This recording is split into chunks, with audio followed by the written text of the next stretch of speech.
pagi itu, 11 September 2001, New York memulai harinya dengan langit biru tanpa noda. Udara musim gugur terasa sejuk, lalu lintas Manhattan ramai seperti biasa, dan ribuan pekerja melangkah cepat menuju kantor. Sebagian besar di kawasan Lower Manhattan, di bawah bayangan kembar raksasa World Trade Center atau WTC.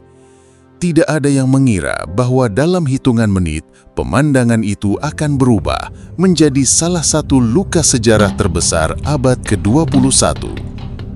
Pada pukul 8.46 pagi, pesawat American Airlines penerbangan 11 menghantam menara utara WTC.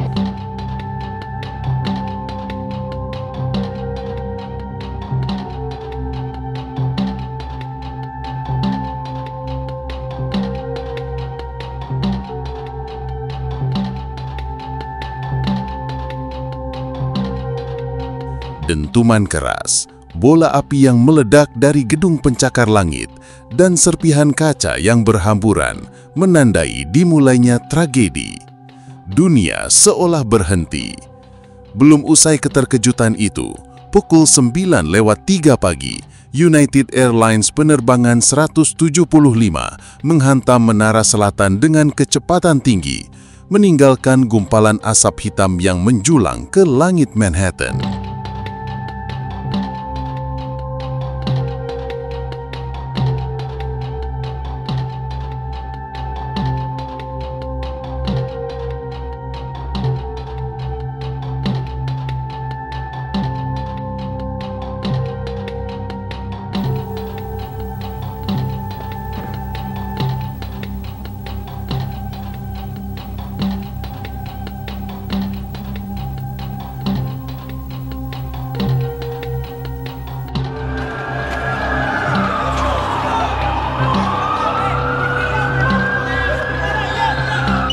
Bagi jutaan orang, tragedi ini tidak hanya terdengar dalam kabar radio atau koran keesokan hari.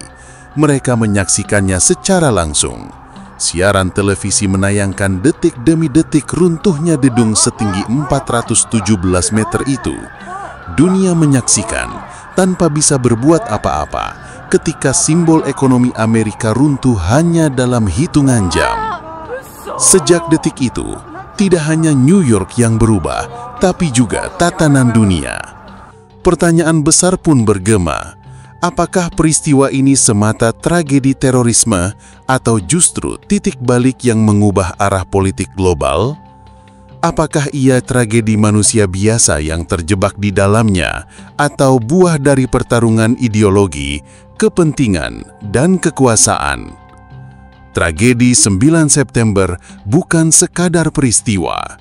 Ia adalah momen ketika seluruh dunia dipaksa menatap rapuhnya peradaban modern di tengah dominasi superpower.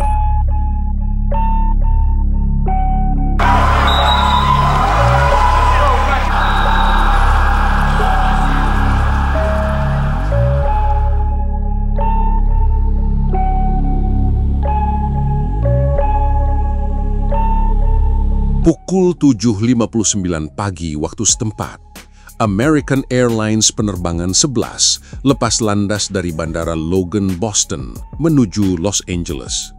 Pesawat Boeing 767 itu membawa 92 orang, 11 awak dan 81 penumpang. Tidak ada yang menyadari, 5 orang di antara mereka bukan penumpang biasa, melainkan pembajak yang telah merencanakan skenario maut berbulan-bulan lamanya. Sekitar 15 menit kemudian, pesawat kehilangan kontak dengan menara pengawas. Pilot sudah dilumpuhkan, kabin dikuasai. Salah satu pembajak, Mohammed Atta, mengendalikan pesawat. Ia kemudian mengarahkan Boeing 767 itu ke jantung Manhattan. Tepat pukul 8.46 pagi, pesawat itu menabrak lantai 93 hingga 99 menara utara World Trade Center. Ledakan menggelegar, api menjilat kaca dan baja. Ribuan orang di dalam gedung panik, berlarian mencari jalan keluar. Namun, dunia belum selesai terkejut. Pukul 9.03, hanya 17 menit berselang, United Airlines penerbangan 175 menghantam menara selatan di lantai 77 hingga 85. Pesawat yang juga berangkat dari Boston menuju Los Angeles itu membawa 65 orang. Kali ini seluruh dunia menyaksikan secara langsung lewat siaran televisi. Jutaan mata terpaku pada layar kaca, menyaksikan simbol kejayaan ekonomi Amerika dihantam oleh pesawat komersial, menjadikannya senjata bunuh diri terbesar yang pernah ada. Di Washington DC, kekacauan mulai terasa. Pukul 9.37, American Airlines penerbangan 77 menabrak sisi barat Pentagon, markas besar Departemen Pertahanan Amerika Serikat.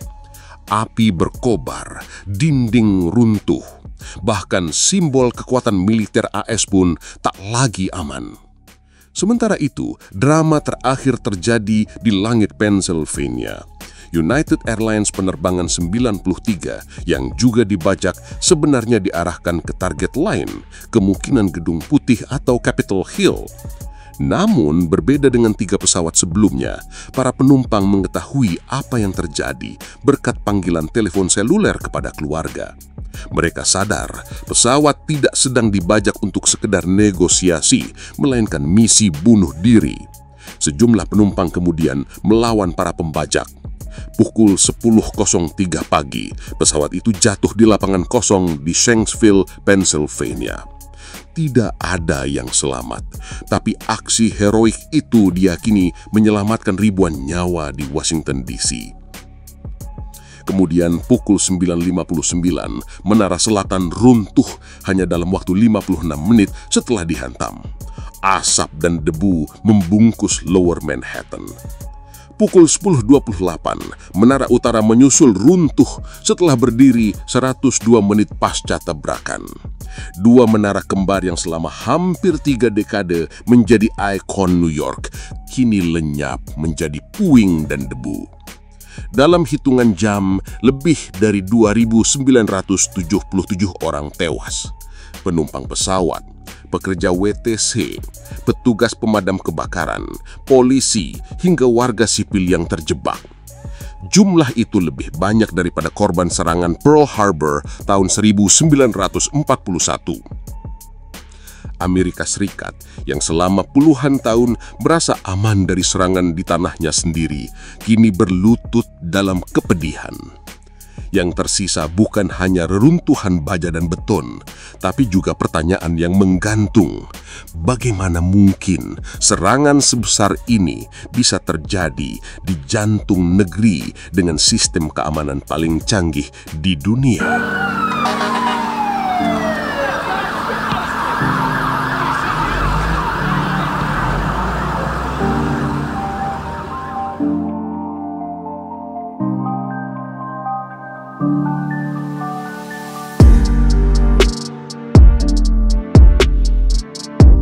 Di balik angka statistik, tragedi 9/11 sejatinya adalah kisah manusia. Tentang ribuan nyawa yang terenggut mendadak, keluarga yang kehilangan arah, dan penyintas yang harus menanggung luka seumur hidup. Dalam catatan resmi, 2.977 orang tewas pada hari itu, tidak termasuk 19 pembajak.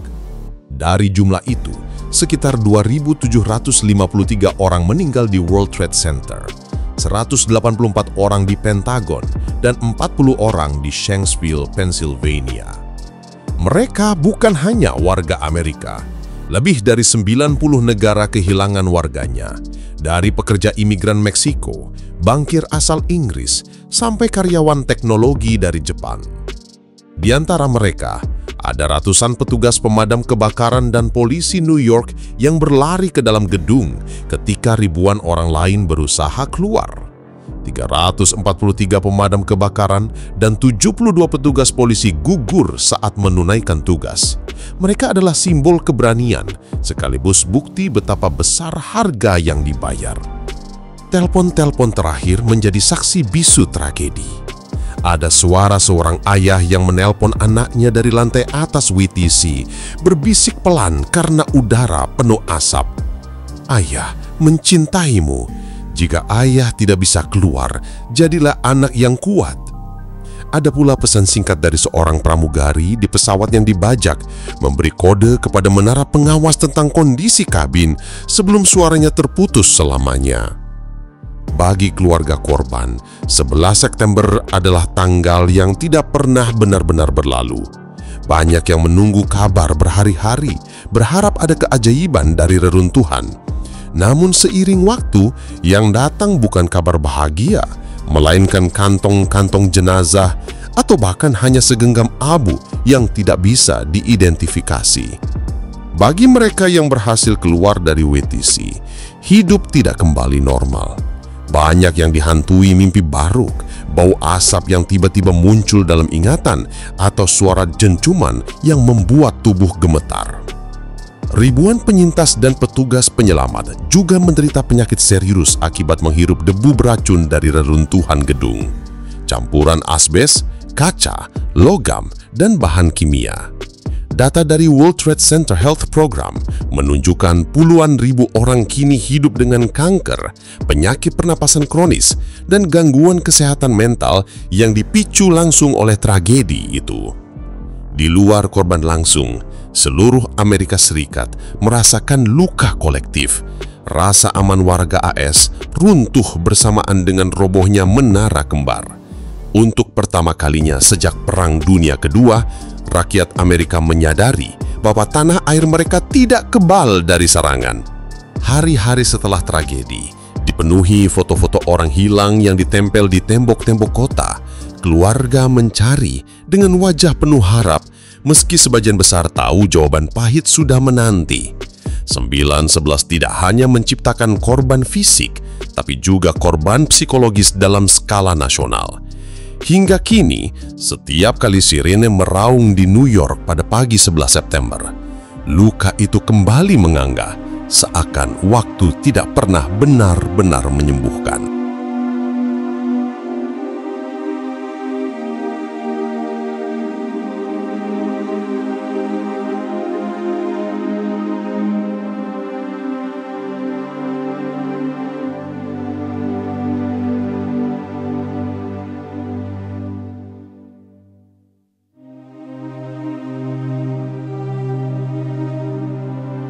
Di tengah asap pekat, dentuman runtuhan, dan jeritan minta tolong, tragedi 9/11 juga memunculkan kisah keberanian manusia yang melawan rasa takut dengan tindakan. Mereka adalah petugas pemadam kebakaran, polisi, para medis, bahkan penumpang biasa yang menolak pasrah di bawah ancaman maut. Saat ribuan pekerja berusaha menyelamatkan diri dari menara kembar, ratusan petugas pemadam kebakaran New York justru berlari ke arah sebaliknya. Mereka mendaki tangga-tangga gedung dengan membawa selang, oksigen, dan peralatan berat meski tahu waktu mereka terbatas. Radio komunikasi merekam suara terakhir mereka. Salah satunya, Chief Oreo Palmer terdengar masih melaporkan kondisi api di lantai 78 Menara Selatan hanya beberapa menit sebelum gedung itu runtuh. "Kita bisa menanganinya," katanya tenang, seolah lupa bahwa dirinya sendiri berada di ambang maut. Palmer bersama 342 rekannya tidak pernah kembali. Bukan hanya petugas resmi, banyak warga sipil mendadak menjadi penyelamat. Rick Rescorla, kepala keamanan sebuah perusahaan di Menara Selatan, berhasil mengevakuasi lebih dari 2.600 karyawan dengan memandu mereka turun tangga. Ia terus menenangkan orang-orang dengan menyanyikan lagu-lagu lama militer. Setelah memastikan hampir semua anak buahnya selamat, ia kembali naik untuk membantu orang lain. Tubuhnya tak pernah ditemukan. Ada juga kisah Boat Lift of 9/11, misi penyelamatan spontan terbesar lewat laut dalam sejarah Amerika. Lebih dari 500.000 orang dievakuasi dari Lower Manhattan oleh ratusan kapal sipil, mulai dari kapal feri, kapal tunda, hingga perahu nelayan. Semua dilakukan tanpa koordinasi resmi, hanya naluri kemanusiaan. Heroisme paling dramatis terjadi di langit Pennsylvania. Para penumpang United Airlines 93 menyadari nasib mereka setelah mengetahui lewat telepon bahwa 2 pesawat lain telah menabrak WTC. Mereka tahu pesawat yang mereka tumpangi bukan sekedar dibajak, melainkan dijadikan senjata. Dengan keberanian luar biasa, sekelompok penumpang, termasuk Todd Bemer yang terkenal dengan seruannya, "Let's roll," melawan para pembajak. Perkelahian sengit terjadi di dalam kabin. Akhirnya pesawat jatuh di ladang kosong di Shanksville pukul 10.03 pagi, menewaskan semua orang di dalamnya. Meski tragis, aksi itu diyakini menggagalkan rencana serangan ke Gedung Putih atau Capitol Hill. Banyak yang mengatakan di hari tergelap itu, Amerika justru melihat cahaya solidaritas. Orang asing saling membantu tanpa peduli ras, agama, atau asal-usul. Di jalanan Manhattan, warga berbagi masker, air, bahkan bahu untuk bersandar. Heroisme 9/11 bukan hanya kisah tentang mereka yang tewas, tetapi juga tentang keberanian manusia biasa yang memilih bertindak demi orang lain.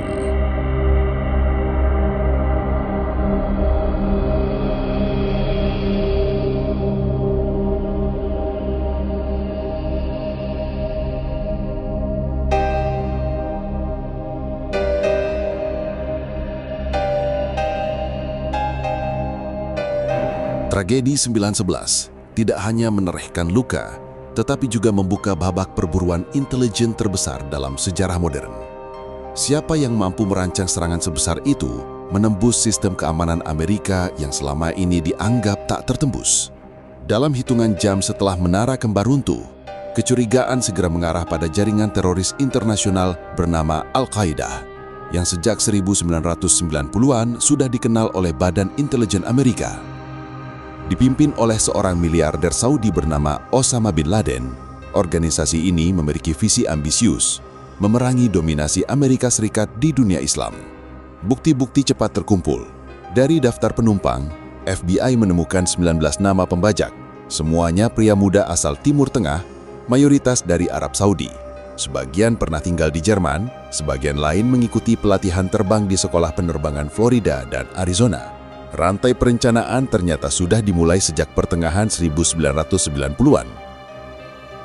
Di balik bayang-bayang Osama, ada Khalid Sheikh Muhammad atau KSM, otak teknis dari Operasi 9/11. Dialah yang merancang skenario menggunakan pesawat sipil sebagai rudal. Ide itu diajukan kepada Osama bin Laden pada 1996 dan mendapat restu penuh. KSM kemudian merekrut orang-orang yang kelak dikenal sebagai Hamburg Cell, sekelompok mahasiswa muslim di Jerman yang kelak menjadi pilot bunuh diri. Osama bin Laden bukan sosok asing bagi CIA. Pada 1980-an, ia pernah ikut perang Afghanistan melawan Uni Soviet. Bahkan diam-diam mendapat dukungan logistik dari Amerika. Namun usai perang, ia berbalik arah, menganggap AS sebagai penjajah baru yang menodai tanah suci Islam dengan keberadaan militernya di Arab Saudi pasca Perang Teluk 1991. Pada 1998, Bin Laden mengeluarkan fatwa global. Membunuh orang Amerika dan sekutunya, baik sipil maupun militer, adalah kewajiban individu bagi setiap muslim. Fatwa inilah yang kelak menjadi legitimasi ideologis serangan 9/11. Investigasi Kongres AS setelah 9/11 menemukan sejumlah peringatan intelijen sebenarnya sudah muncul jauh sebelum tragedi. CIA, FBI, bahkan Gedung Putih menerima laporan-laporan samar tentang kemungkinan serangan menggunakan pesawat. Salah satu memo CIA berjudul Bin Laden Determined to Strike in US, Agustus 2001, secara eksplisit menyebut kemungkinan pesawat dibajak. Namun memo itu tidak ditindaklanjuti serius. Kegagalan koordinasi antar lembaga intelijen inilah yang kemudian dikritik habis-habisan. Banyak yang bertanya, apakah serangan ini bisa dicegah jika informasi itu ditangani lebih cermat? Tak lama setelah tragedi, Osama bin Laden semula menyangkal keterlibatan. Namun pada 2004, sebuah rekaman video memperlihatkan dia tertawa sambil menjelaskan detail perencanaan. Itu menjadi pengakuan tidak langsung atas perannya. Sejak saat itu, 9/11 mengubah statusnya dari seorang gerilyawan pinggiran menjadi musuh nomor 1 Amerika Serikat. Perburuan terhadapnya menjadi misi prioritas yang berlangsung hampir 1 dekade, hingga akhirnya berakhir pada Mei 2011 di Abbottabad, Pakistan, ketika pasukan khusus Navy SEAL menewaskannya dalam operasi rahasia. Tragedi 9/11 memang menemukan dalangnya, tetapi kebenaran tidak berhenti di situ. Bersamaan dengan terbongkarnya jaringan Al-Qaeda, lahir pula pertanyaan-pertanyaan baru. Apakah semua cerita ini sesederhana teroris melawan Amerika? Ataukah ada lapisan lain yang disembunyikan dari publik?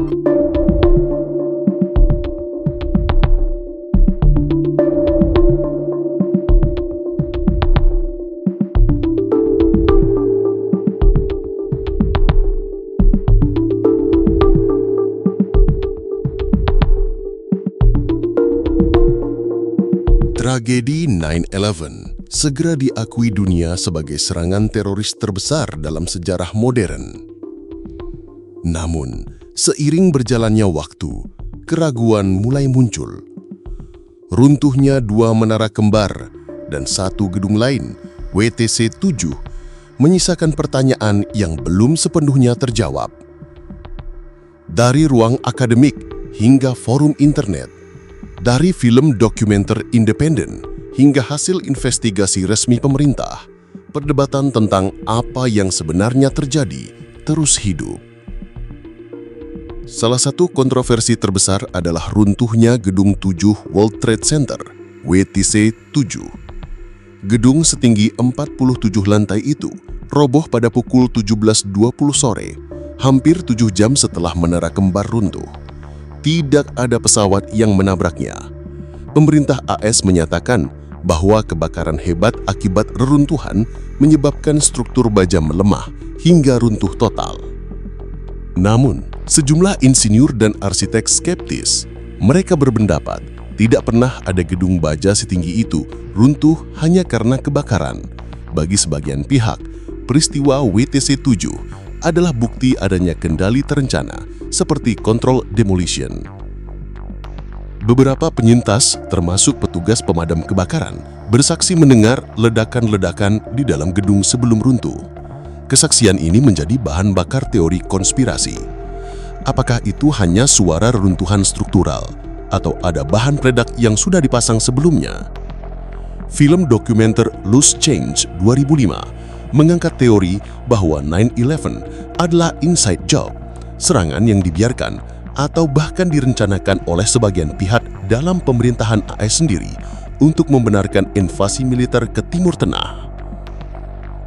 Kritikus menyoroti fakta bahwa hanya beberapa minggu setelah 9/11, pemerintahan George W. Bush meluncurkan War on Terror yang berujung pada invasi Afghanistan 2001 dan Irak 2003. Pertanyaan pun muncul, apakah tragedi ini dimanfaatkan sebagai pintu masuk untuk agenda geopolitik dan ekonomi, terutama terkait minyak dan pengaruh Amerika di Timur Tengah? Tak sedikit pula yang menyoroti hubungan keluarga Bush dengan keluarga Bin Laden melalui bisnis minyak dan konstruksi. Meski tak pernah terbukti sebagai keterlibatan langsung, jaringan bisnis ini memicu spekulasi adanya kepentingan tersembunyi di balik narasi resmi. Komisi 9/11 yang dibentuk untuk menyelidiki tragedi ini merilis laporan setebal 586 halaman pada 2004. Laporan itu menyimpulkan bahwa serangan adalah hasil konspirasi Al-Qaeda difasilitasi oleh kegagalan intelijen AS. Namun bagi sebagian orang, laporan itu lebih terasa sebagai dokumen politik ketimbang investigasi menyeluruh. Survei yang dilakukan di AS dan Eropa pada pertengahan 2000-an menunjukkan jutaan orang meragukan penjelasan resmi. Sebagian percaya penuh pada teori inside job, sebagian lain sekedar yakin ada hal-hal yang tidak diungkapkan kepada publik. Kebenaran tentang 9/11 mungkin tidak pernah bisa sepenuhnya dipastikan. Apakah benar semua reruntuhan itu murni akibat serangan teroris? Atau ada lapisan lain yang sengaja ditutup rapat demi alasan politik dan keamanan nasional? Yang jelas, kontroversi ini menunjukkan satu hal. 9/11 bukan hanya tragedi fisik, tetapi juga tragedi kepercayaan. Ia mengguncang bukan hanya gedung pencakar langit, tetapi juga keyakinan publik terhadap negara, media, dan kebenaran itu sendiri.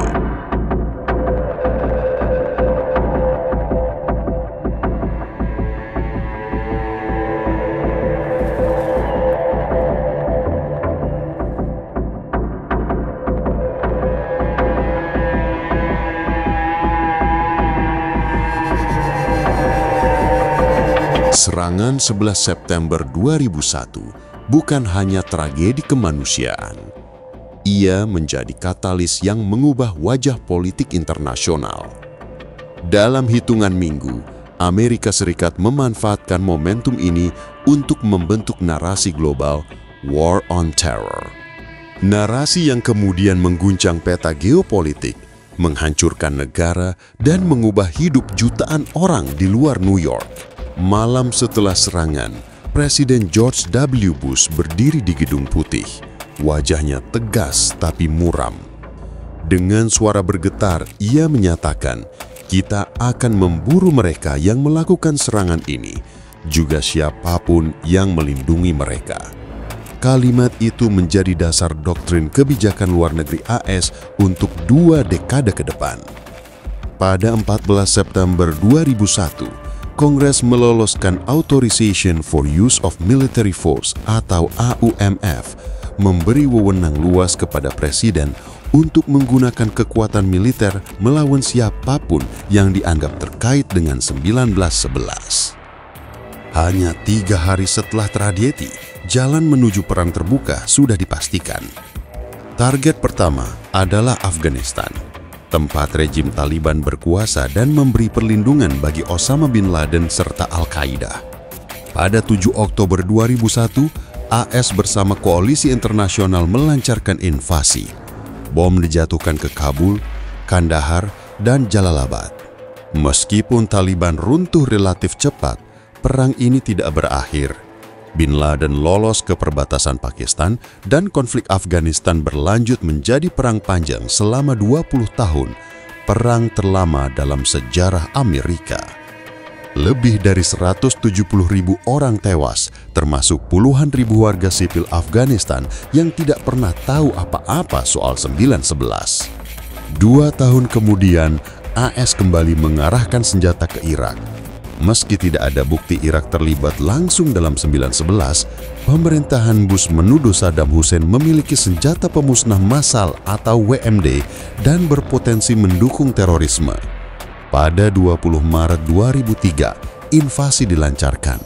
Saddam Hussein tumbang, tapi klaim WMD terbukti palsu. Dunia pun mempertanyakan motif sebenarnya. Apakah perang ini tentang terorisme atau tentang minyak dan dominasi geopolitik di Timur Tengah? Akibatnya, Irak hancur berkeping. Ratusan ribu warga sipil tewas, jutaan menjadi pengungsi. Dari reruntuhan Irak pula, lahir kelompok ekstremis baru yang lebih brutal, ISIS. Tragedi 9/11 tidak hanya memicu perang di Timur Tengah, tapi juga mengubah kehidupan sehari-hari di seluruh dunia. Bandara memperketat pemeriksaan, undang-undang keamanan diperketat. Di AS lahirlah Patriot Act yang memberi pemerintahan wewenang luas untuk menyadap komunikasi warganya. Di sisi lain, Islamofobia merebak. Muslim di Barat menjadi sasaran diskriminasi, stereotip, bahkan kekerasan. Identitas Islam kerap direkatkan dengan terorisme, stigma yang masih bertahan hingga kini. Sebelum 9/11, Amerika adalah negara adidaya yang percaya diri, merasa aman di balik lautan. Setelah 9/11, AS berubah menjadi bangsa yang curiga, penuh trauma, dan siap menggunakan kekuatan militer untuk menghapus ancaman nyata maupun imajiner. Dampak tragedi ini terasa hingga jauh melampaui New York. Dari Kabul hingga Baghdad, dari London hingga Jakarta, dunia memasuki era baru, era di mana kata terorisme menjadi alasan sekaligus senjata politik.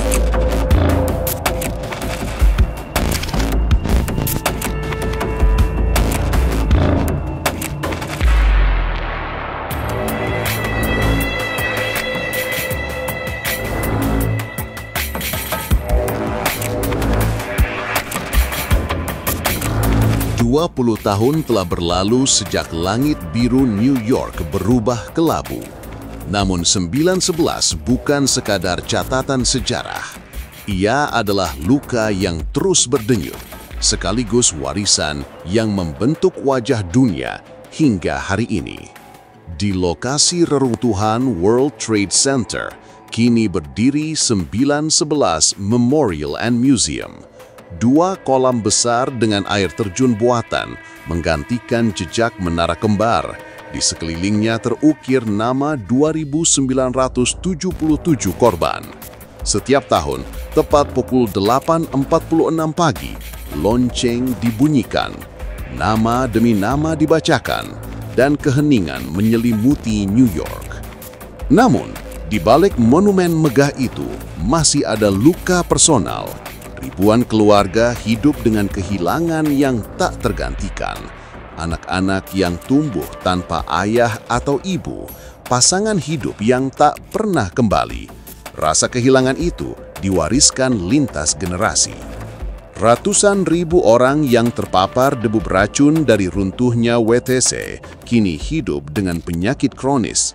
Program kesehatan khusus mencatat lebih dari 110.000 orang menderita kanker, penyakit paru-paru, atau gangguan mental terkait langsung dengan 911. Ironisnya, banyak dari mereka adalah petugas penyelamat yang dahulu diilu-ilukan sebagai pahlawan. Setelah hampir 2 dekade, Osama bin Laden akhirnya ditemukan dan dibunuh pada 2 Mei 2011 di Abbottabad, Pakistan. Amerika merayakan kemenangan simbolis. Namun, apakah perang melawan teror benar-benar dimenangkan? Al-Qaeda memang melemah, tapi dunia justru menyaksikan lahirnya kelompok baru yang lebih radikal, yaitu ISIS, yang memanfaatkan kekacauan di Irak dan Suriah. Serangan teror kecil hingga besar terjadi di berbagai belahan dunia. Madrid 2004, London 2005, Bali 2002 dan 2005, Paris 2015. Dunia tak pernah kembali aman. Invasi Afghanistan berakhir pada 2021 dengan penarikan pasukan AS yang tergesa-gesa hanya untuk menyaksikan Taliban kembali berkuasa, seolah sejarah berputar tanpa hasil. Perang Irak meninggalkan kekacauan dan trauma kolektif dengan biaya lebih dari triliunan dolar dan ratusan ribu nyawa. Banyak analis menyebut War on Terror sebagai perang yang gagal. Amerika menang secara militer tapi kalah dalam membangun perdamaian. Tragedi itu juga melahirkan dunia yang penuh ketakutan. Penerbangan tak lagi sama. Setiap bandara kini adalah arena pemeriksaan ketat. Privasi warga terkikis oleh undang-undang anti-teror. Dan di banyak tempat, Islam menjadi sinonim dari kecurigaan. Bagi generasi yang lahir setelah 2001, 911 hanyalah cerita sejarah. Namun dampaknya mereka rasakan sehari-hari, dari paspor yang diperiksa ketat, kebijakan visa yang diskriminatif, hingga wacana politik global yang selalu menyelipkan kata terorisme. Tragedi 911 adalah cermin betapa rapuhnya peradaban modern, betapa mudahnya sebuah simbol kebanggaan runtuh dalam sekejap. Ia juga menunjukkan dua sisi kemanusiaan, kebencian yang melahirkan kehancuran dan keberanian yang melahirkan harapan. 2 dekade setelahnya, dunia masih bertanya, apakah kita sudah benar-benar belajar dari tragedi itu? Ataukah kita hanya mengulang siklus dendam, perang, dan kekerasan?